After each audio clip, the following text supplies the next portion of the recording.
नहीं रहता और असावधानी में ही दुर्घटना होती है। गाड़ी आप चला रहे हैं और ब्रेक है, फिर भी असावधानी है, और ब्रेक नहीं है तो फिर क्या होगा? फिर आता पता नहीं क्या होगा। तो इसलिए हमें प्रति समय अलर्ट रहना चाहिए। इसी को अप्रमत्त अवस्था बोलते हैं। अप्रमत्त का अर्थ वह गुणस्थान की अपेक्षा से नहीं, सारे जो भी हम कार्य करते हैं उस समय हम सावधानी रखते हैं और रखना चाहिए। और आप लोग बहुत सावधान रखते हैं अपनी रक्षा की अपेक्षा। दूसरे जीवों की रक्षा की अपेक्षा से आप सावधान नहीं रहते, अपने आप की रक्षा की अपेक्षा से तो हमेशा आप अलर्ट रहते हैं। आप मान लो रात में जा रहे हैं तो हाथ में टॉर्च ले रखा है, जीवों को बचाने की अपेक्षा से नहीं। कोई ऐसे जीव जंतु हमारे पैर के नीचे आ जाए और काट जाए तो क्या होगा?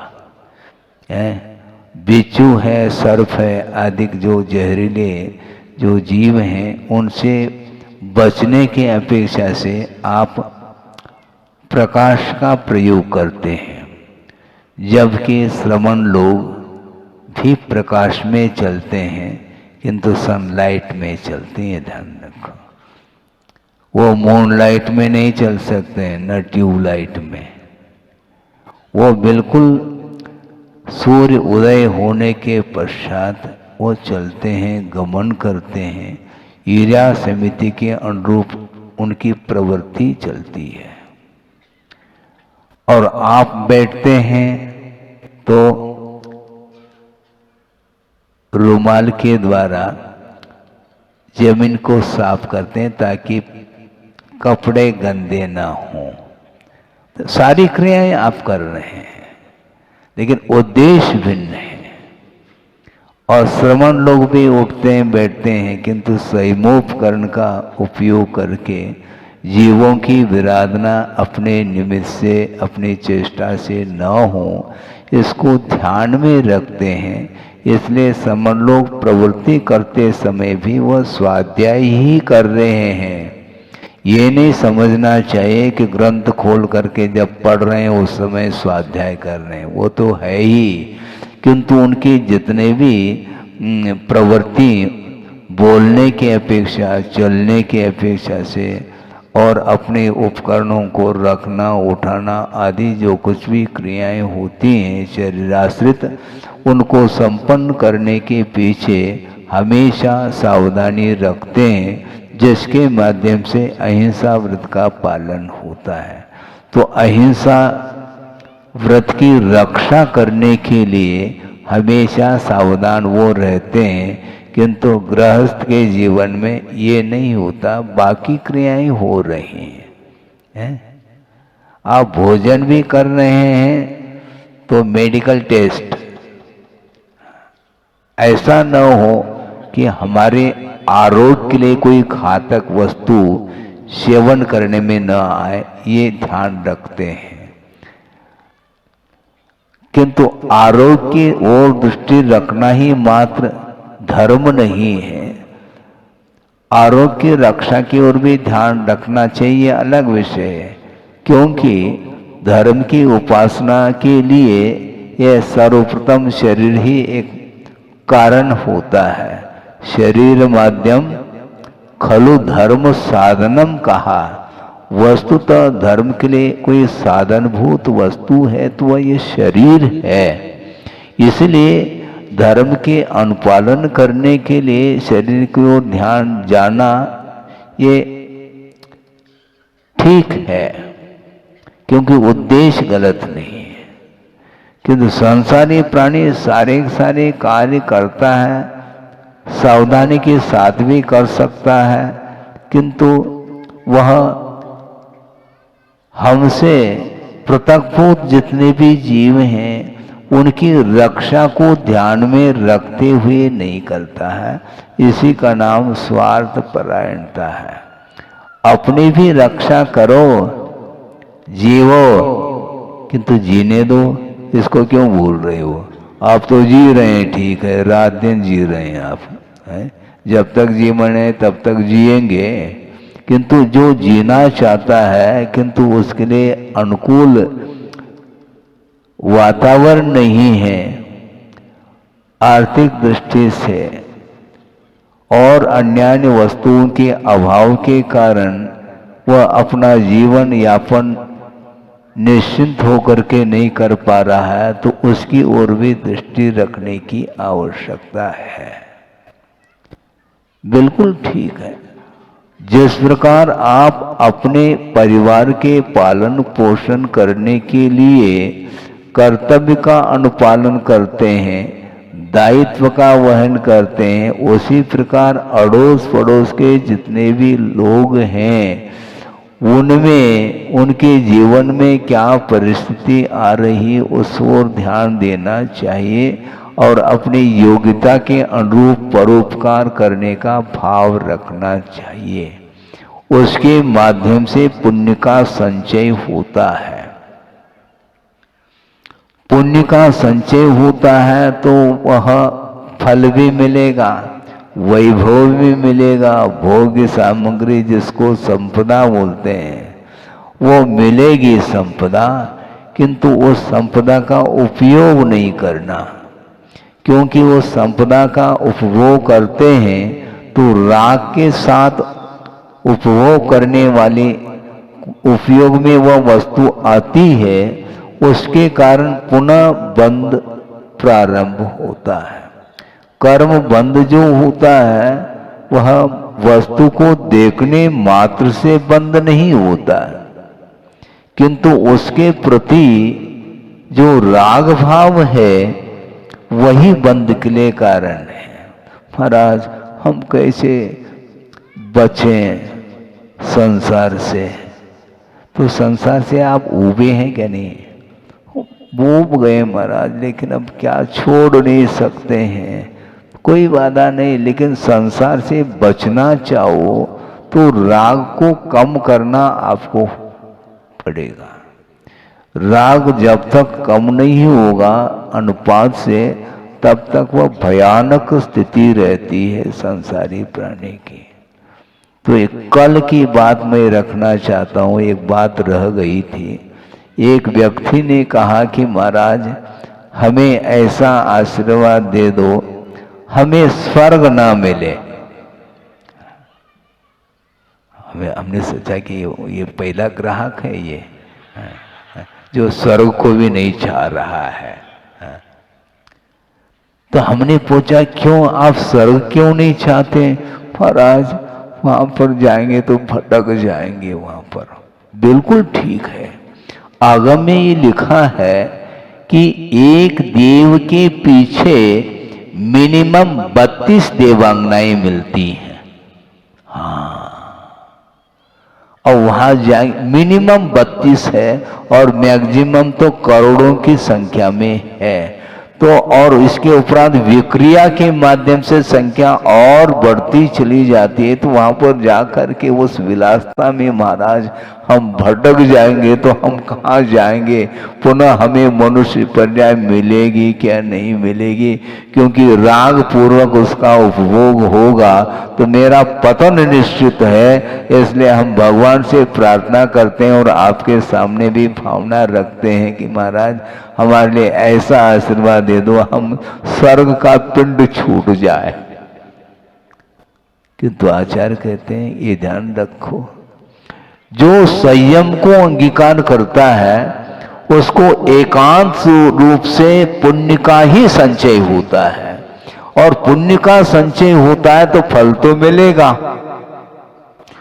फल मिलने के उपरांत उसको ग्रहण करने का भाव नहीं रखना, यह संयम माना जाता है। आसक्ति को कम करिए।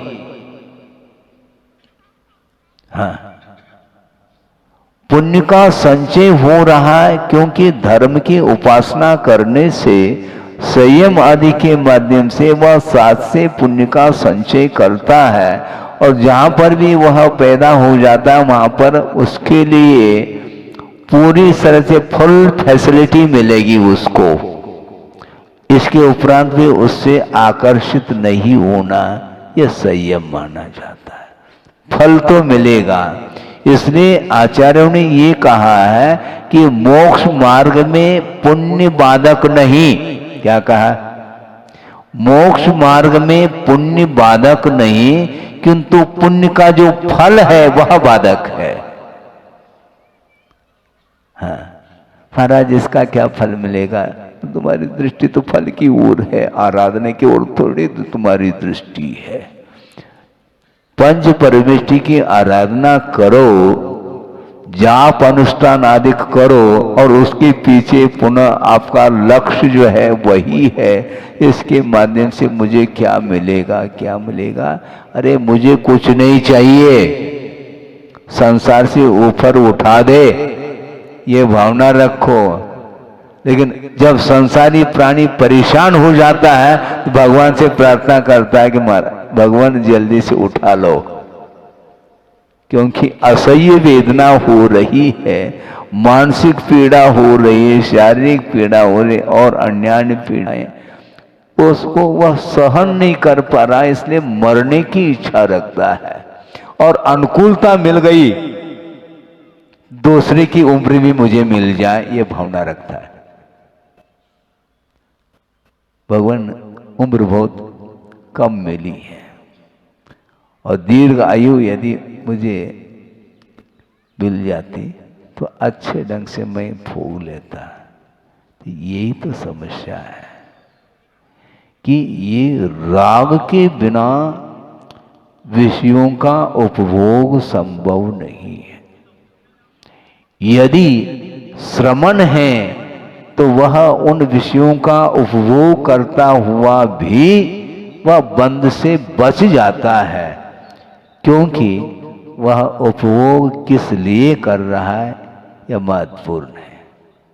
केवल संयम के अनुपालन करने के लिए उन वस्तुओं का इस्तेमाल करता है, केवल साधन की अपेक्षा से साध्य तक पहुंचाने के लिए वह एक निमित्त है, इसलिए उसका वह सहारा लेता है, और आहार आदि क्रिया को संपन्न करके पुनः वह आकर के प्रतिक्रमण प्रायश्चित आदि ले करके वह सामायिक में लीन होता है।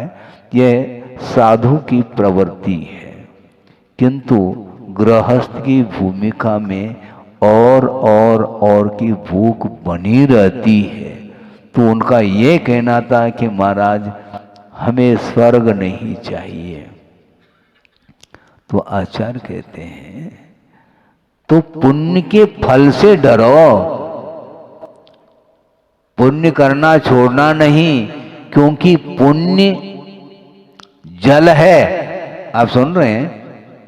पुण्य जल है और पाप मल है, और मल को यदि धोना है तो पुण्य रूपी जल के माध्यम से ही पाप रूपी मल को धोया जा सकता है। ये पाप को समाप्त करने की जो प्रक्रिया है ये बहुत अनूठी प्रक्रिया है, इसलिए भूल करके भी पुण्य करना छोड़ना नहीं, किंतु पुण्य का जो फल मिलता है उससे दूर रहो। जलते भिन्न कमल है, वह कमल जल में ही रहता है किंतु उससे पृथक है वो। उसी प्रकार आपके पास संपदा है किंतु उससे चिपकना नहीं, उसका सदुपयोग करो, फिर वह बढ़ेगा। बड़े इस भावना के साथ नहीं, किंतु आप उदारता के साथ धार्मिक क्षेत्र में आप उसका सदुपयोग करते हैं, एक दूसरे के उपकार की दृष्टि से उस वित्त का आप उपयोग करते हैं, तो निश्चित रूप से, क्योंकि वित्त का जो उपार्जन होता है उसमें पाप होता है और उसको धोना है। तो धोना है तो कैसे धोएंगे? उपयोग, सदुपयोग करो। यदि सदुपयोग नहीं करेंगे तो वो अर्जित जो भी धन है वह सारा सारा वैश्विक क्षेत्र में ही वो उपयोग में आएगा, विषयों में ही वह लग जाएगा। पानी के समान वह उस धन को बहाता है संसारी प्राणी। और धार्मिक क्षेत्र में कुछ मान लो दान आदि करना है तो उसमें उसको पसीना आता है पौष के महीने में। समस्या ये हो रही है? बहुत कठिन काम है ये। धार्मिक क्षेत्र में व्यय करने में आपको पसीना क्यों? और मान लो कन्या का संबंध करना है, उसमें करोड़ों रुपए वह बहा सकता है। बात है कि नहीं? इसको राग के क्षेत्र में वह अनाप शनाप पैसा खर्च करता है, किंतु धर्म के प्रति रुचि नहीं। इसलिए कर्म के फल से वह डरना चाहता था, इसलिए वह कहता है कि मुझे स्वर्ग नहीं चाहिए महाराज, हमें मुक्ति मिल जाए, इसलिए मुझे मनुष्य भव मिल जाए। किंतु आचार्य कहते हैं ऐसा होता नहीं, क्योंकि सम्यक दृष्टि जो होता है, मनुष्य अथवा तिर्यंच की बात कर रहा हूँ, सम्यक दृष्टि मनुष्य और तिर्यंच है तो निश्चित रूप से वह देवायु का ही बंद करेगा, और सम्यक दृष्टि नारकी और देव है वह नियम से मनुष्य का बंद करेगा। ये सिद्धांत है। इसलिए स्वर्ग से डरो नहीं, किंतु स्वर्ग में डरे नहीं रहो।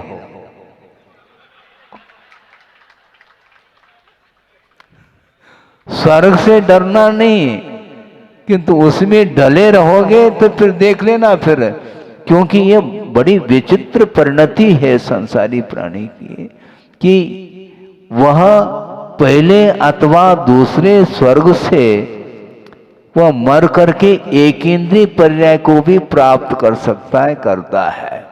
ऐसा क्यों होता है?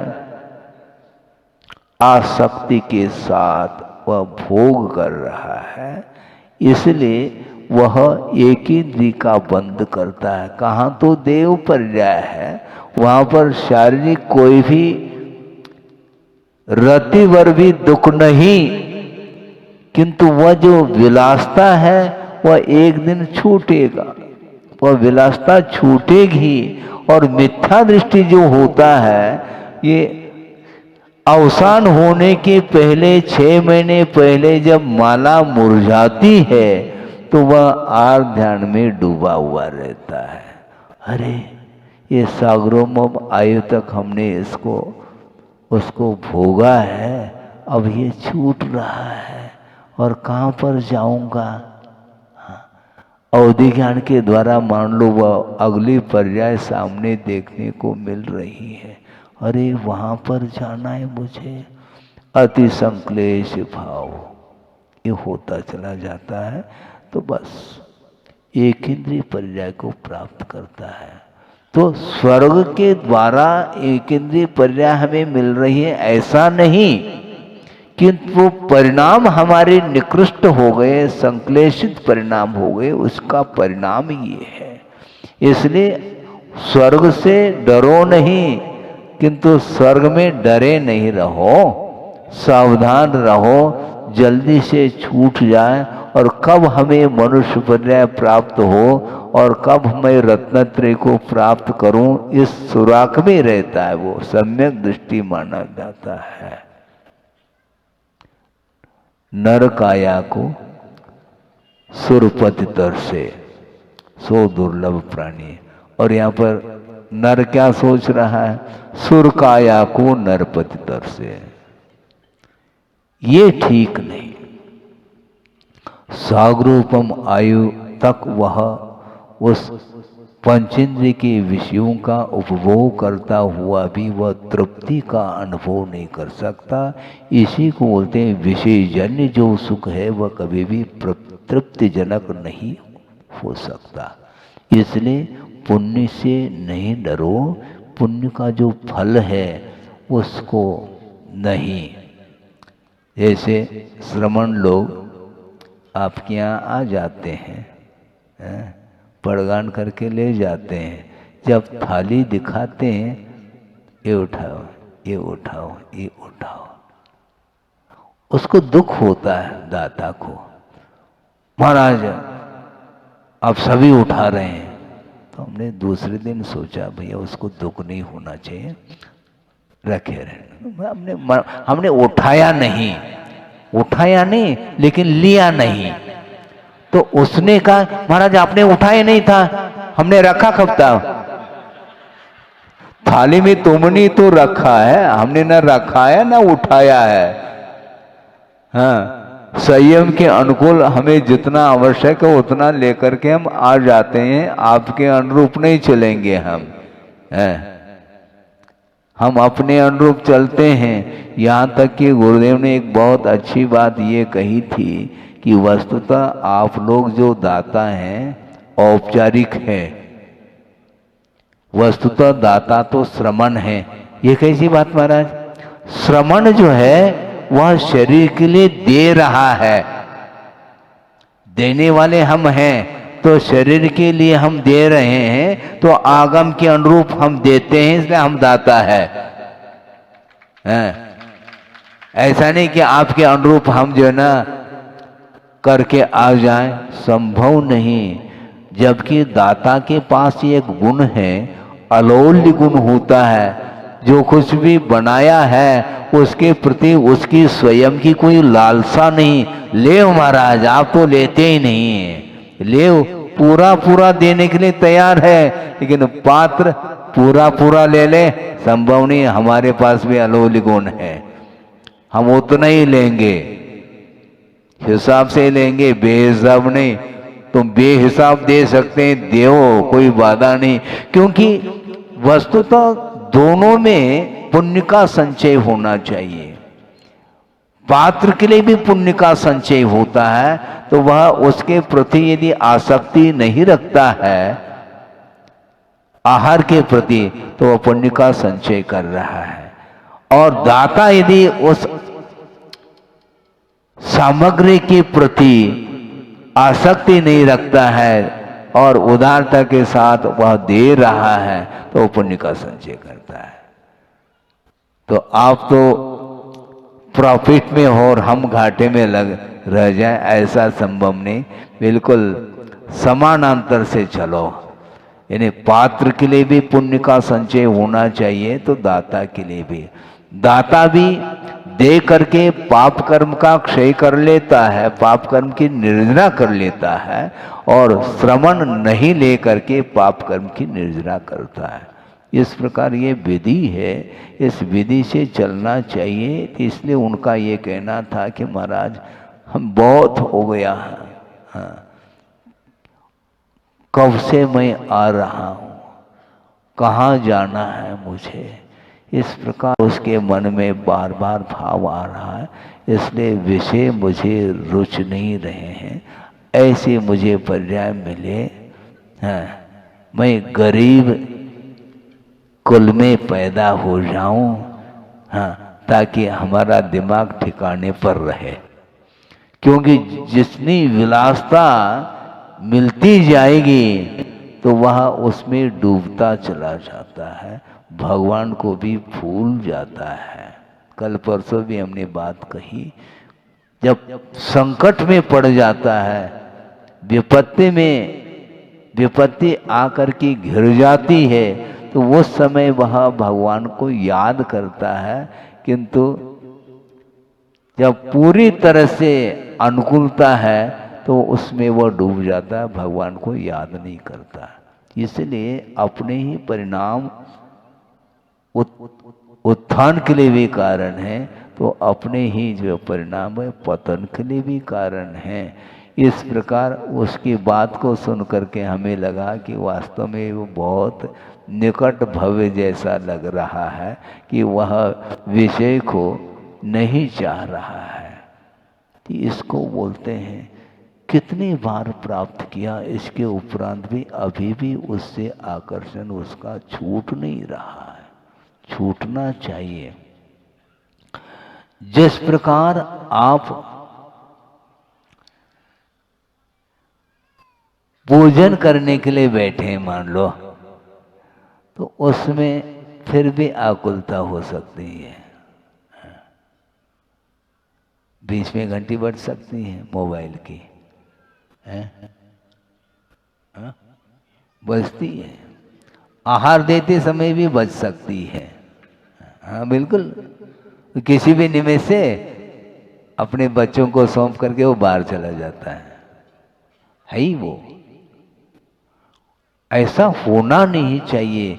जिसको आपने नवदा भक्ति पूर्वक पड़गान कर लिया, तो जितने मेंबर हैं उन सबको वहीं पर रहना चाहिए।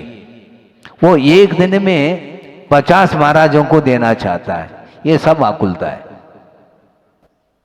ये सब आकुलता है। एक ग्रास दे दिया चले गए, एक ग्रास दे दिया, ये विधि ही नहीं। द्रव्य स्वयं का होना चाहिए और नवदा भक्ति पूर्वक है आकुलता रहित हो करके आप आहार कराओ, फिर बाद में अन्य कार्य करो। एक कार्य को पूर्ण किए बिना दूसरा कार्य नहीं करना चाहिए। मैं बार बार इस विषय को रखा है, पुनः आपके सामने वह रखना चाहता हूं। वो ये है कि मान लो आप पूजन के लिए बैठे हैं, ठीक है, भगवान के चरणों में। उस समय यदि श्रमण भी मान लो भगवान की वंदना करने के लिए आता है, तो वह उसका कर्तव्य वह अपने पूजन को न छोड़े। सुन रहे हैं आप? महाराज फिर अभिनय हो जाएगा। हाँ ठीक है, श्रमण का विनय कर लो, भगवान का विनय हो जाएगा। क्या करना चाहो, इसलिए ये विकल्प नहीं करते कभी भी। अभिषेक कर रहे हैं, पूजन कर रहे हैं, स्वाध्याय आदि कर रहे हैं, तो उस समय मान लो श्रमण भी यदि मान लो भगवान की वंदना और स्तुति करने के लिए आता है, तो उसको उठ करके खड़े होना और उनके लिए भी एक अर्घ देना कोई भी आवश्यकता नहीं। हाँ बिल्कुल, ये अभिनय नहीं है। वस्तुतः विनय कब किया जाता है, विनय की प्रक्रिया क्या है, इसको सोचो। जैसे मान लो प्रदान करके आप ले जा रहे हैं, भगवान महाराज के पीछे तुम चलोगे, महाराज कहाँ जाएंगे उनको मालूम थोड़ी है। तो महाराज भगवान के आगे, महाराज के आगे चलेंगे तो अभिनय हो जाएगा, ऐसा थोड़ी होता है अभिनय। अब विनीत भाव के साथ आइए महाराज, आइए महाराज ऐसे कहते चले जा रहे हैं। क्योंकि आप कहाँ जाएंगे, किधर मुड़ेंगे, मुझे थोड़ी ज्ञात है। चौके में प्रवेश कराने के बाद भी हमें मालूम नहीं कि किस ओर मुड़ना है, इसलिए आपको आगे ही होना पड़ेगा। इसमें अभिनय की बात नहीं है। दूसरी बात, एक और प्रसंग आपके सामने रखूं कि मान लो मंदिर 2 मंजिला है मान लो, और नीचे के मंजिल में भी भगवान विराजमान है वेदी पर, और दूसरे खंड में भी, तीसरे खंड में भी है मान लो। और मान लो आप तीसरे खंड में पहुंच गए, तो निचले खंड में जो भगवान है उनका अभिनय हो जाएगा क्या? उस स्थान पर नहीं जाएंगे, उस स्थान से हट करके दूसरे स्थान में बैठ जाएंगे। लेकिन आप ऊपर बैठ गए ना, और नीचे भगवान है, इसको बोलते हैं शक्ति का अनुष्ठान। ये अभिनय का भाव नहीं। हाँ, अभिनय का भाव है ही नहीं। तो इसीलिए कि वस्तुतः विधिवत सारे आप कार्यक्रम करेंगे, अनुष्ठान करेंगे, तो निश्चित रूप से नहीं चाहते हुए भी पुण्य अर्जित होगा और वह वैभव उसको मिलेगा। किंतु आसक्ति के अभाव में वह और ऊपर उठता चला जाता है।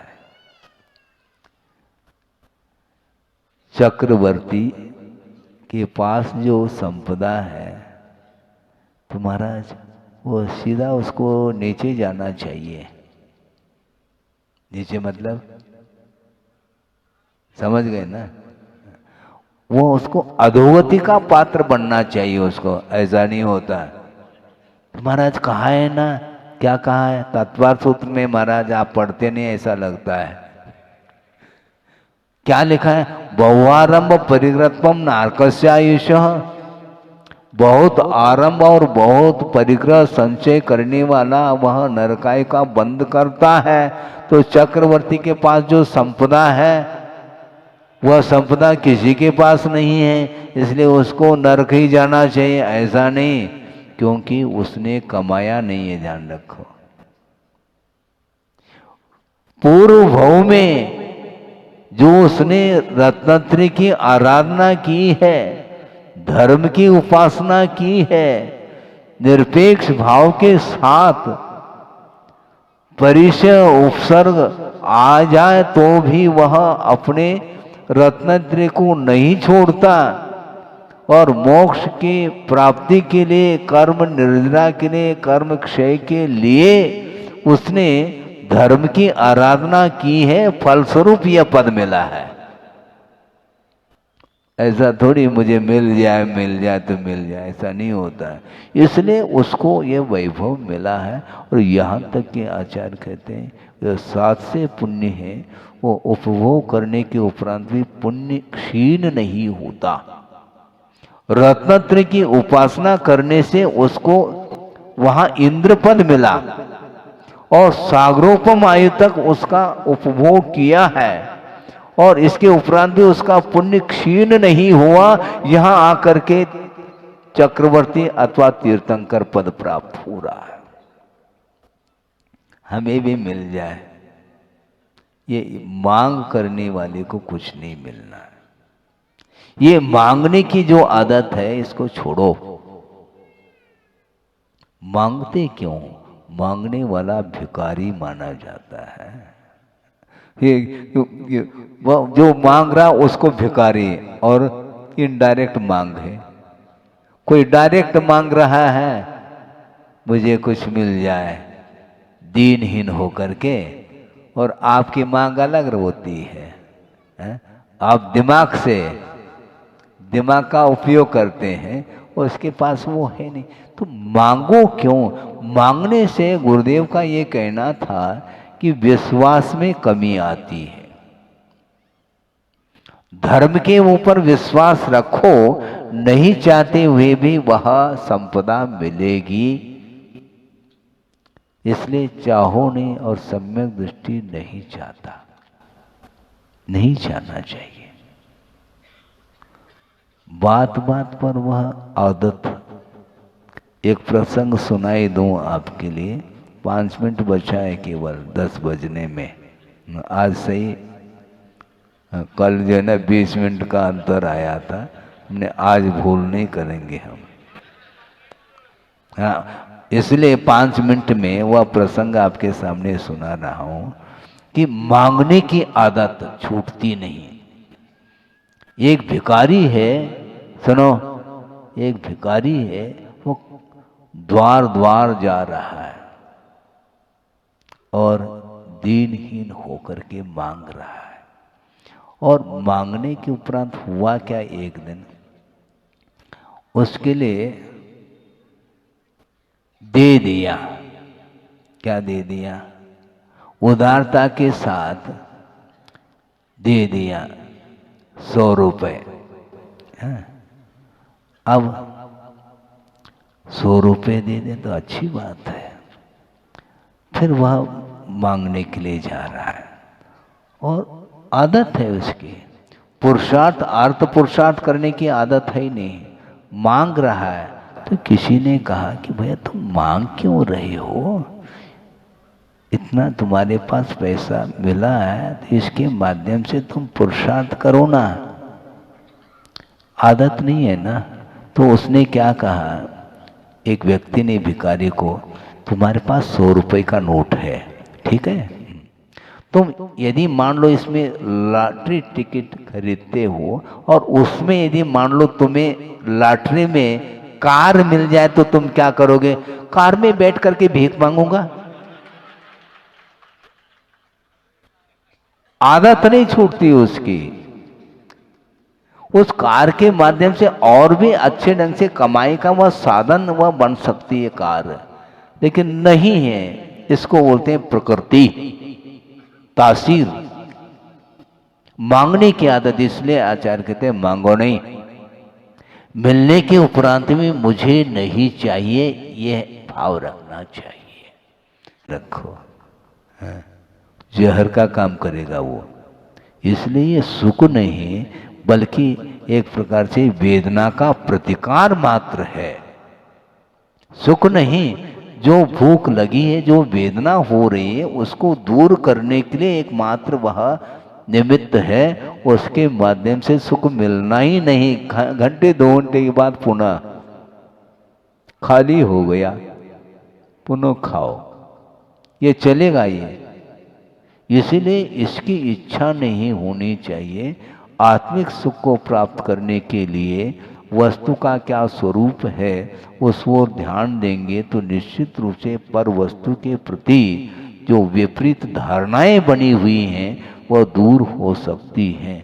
इसलिए उस व्यक्ति ने कहा कि महाराज हमें गरीब कुल में हम पैदा हो जाएं, ताकि कम से कम धर्म की उपासना कर सकें, क्योंकि संपन्नता हमें मिलेगी तो भगवान को भी भूल सकते हैं। इसलिए भव भव में भगवान भूलने में न आए, इस प्रकार का उसका भाव था। उस समय कल रखना था, समय हो चुका था तो आज रख लिया। तो वस्तुतः ये जो पर्याय मिली है आप लोगों के लिए, ये धर्म की उपासना करने के लिए ये योग्य पर्याय है। वस्तुतः मुक्ति यदि मिलेगी, किस पर्याय से मिलेगी? मनुष्य पर्याय से ही मुक्ति मिलेगी, और उसमें भी भोग भूमि से नहीं मिलेगी। कर्म भूमि का मनुष्य होना चाहिए, और उसमें भी जो पुरुष होगा उसी को मुक्ति मिलेगी। अब महिला वर्ग को टेंशन आ सकता है। सुनो, टेंशन नहीं पालो, क्योंकि पंचम काल में न पुरुष को मुक्ति है न महिला को। घबराओ नहीं, मुक्ति जो मिलेगी वह पुरुष पर्याय से मिलेगी, किंतु पंचम काल में कोई को नहीं मिलेगी। हाँ, अब तो थोड़ी तसल्ली मिल गई। भारी टेंशन है। टेंशन क्यों पर? क्योंकि ये जो पर्याय मिली है इसके पीछे भी कर्म ही है। प्रत्येक पर्याय के लिए कर्म सिद्धांत लगा हुआ है। इसलिए ऐसे परिणाम करो जिस परिणाम के द्वारा स्त्री पर्याय प्राप्त न हो। स्वाध्याय करो, उसमें लिखा है कौन कौन से पर्यायों से, कौन कौन से परिणाम से कौन कौन के कर्मों का बंध होता है। ये 6ठा अध्याय है, 6ठा हुआ, उसको अच्छे से गौर से पढ़ो और उन परिणाम से बचो, तो निश्चित रूप से पुरुष पर्याय मिलेगी। और जो पुरुष होकर के मैं देखो वो अहंकार करता है तो पुनः डिमोशन हो सकता है, प्रमोशन नहीं होगा। यदि दुरुपयोग करता है तो निश्चित रूप से उसका पतन हो सकता है। पतन से यदि बचना है तो निश्चित रूप से मोक्ष मार्ग के साधन सामग्री का सदुपयोग करते हुए हम सावधानी के साथ प्रभु की आराधना करते चले जाएंगे तो निश्चित रूप से प्रभु बनने में देर नहीं लग सकती। सब लोगों को जल्दी से जल्दी मोक्ष प्राप्त हो, इस पवित्र भावना के साथ अहिंसा परमो धर्म की जय।